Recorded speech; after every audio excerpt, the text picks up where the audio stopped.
I'm Senator Dan Zeller James, and I'm very proud to stand here this morning on this very important issue. You see, there are so many Georgians who are unemployed right now. They are out of work due to no fault of their own. But there are many Georgians who have paid their debt to society, who now come before us looking for a job, and they cannot find it. So I want to welcome the participants, and I want you to know that our Dr. James Hall, who is an educator, clinical psychologist, and epidermatist, founder and chairman of In Life Direction Alliances and Ministries, is with us today. I appreciate the public appeal to the citizens of the great state of Georgia concerning the status of criminal justice, second chance reentry programs. I would like to encourage you and others to continue to stand up for more employment and a second chance to reside in society as law-abiding and productive citizens. As a public servant and an elected official, I would like to commend all businesses that are now hiring those who have been incarcerated in the past.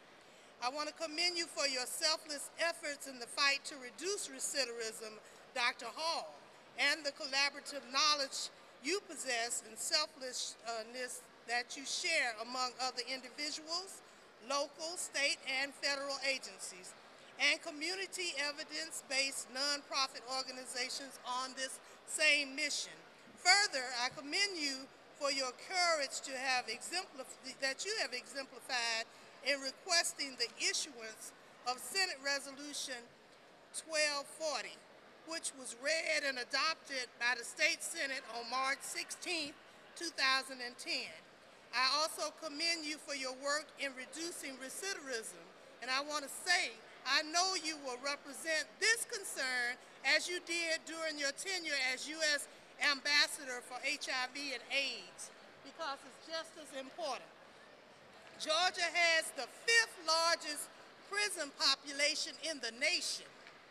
About 1 in 15 adults in Georgia is under supervision by the Department of Corrections. 75% of ex-offenders remain unemployed a year after their release. This is unacceptable. Let's put these people back to work. They want to do whatever they can. They'll take any job. This rally is a launching point for ex-offenders to find jobs, housing, and education in the great state of Georgia. We cannot turn away from this issue unless we want to force these men and women back into a life of crime. This is something that we do not want. They have paid their debt to society. They want to go back to work. They want to be productive citizens for the state of Georgia. Men and women are more than ex-offenders. They are parents, they are children, they are spouses, and they want to support their families.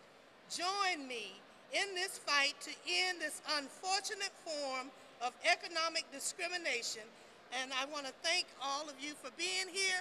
I'd like to introduce Representative Grandal Mangum, and after that, Dr. James Hall will give you information about this very, very critical issue in the state of Georgia. I'm State Representative Grandal Mangum, and I am so honored to support this worthy cause and Senate Resolution 1240. In our communities, in this economic time, it is imperative that we allow for those that are trying to reform themselves a second chance. And it is appalling that in some of our communities, 1 out of 5, and we just heard the statistic, 1 out of 15 is still under supervision. But if we do not allow our citizens an avenue to earn a living, they will earn a living in an illegal fashion. There are studies that show that there is a socioeconomic correlation between having a job and having a life of crime. So it is our time to put these people back to work and alleviate the crime associated in the first place. So I'm so honored that Senator Dan Zeller James, you're doing what you're doing, and all of these that are gathered here, representatives, and we're just excited that we can have a chance to stand up for those who cannot stand here today, because there are people that want a job. There are people that want to contribute successfully and positively to society. And if we would give them a second chance, as many of us have had a second chance, and all of us have had a second chance, all of us have, someone has stepped in for each of us. So I'm so honored that we can stand for a job, stand for housing, stand for education, and stand for rehabilitation for those that did step over the line. We stepped over the line. Now we want to do right and let us help them to do right. Thank you, and I'm so honored to be here.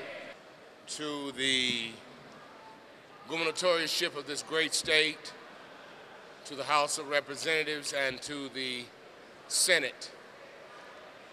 It's an honor as well as a pleasure to stand here this morning.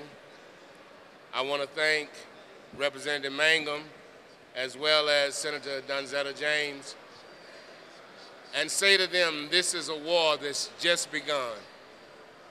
I had the opportunity early on in the year to visit the Obama and Biden administration in Washington, D.C. to discuss a bill that was sponsored by Honorable Danny K. Davis of the 7th Congressional District of the state of Illinois. And out of that bill, it was just not housing, it was employment. And one of the main issues right here in both of these chambers, the Senate and the House, we're talking about taxes. We can reduce taxes if we put prisoners back to work. Yes. We can reduce everybody's taxes if we don't have to pay $17,000 per person to house a man every year. Second chance means just what it says.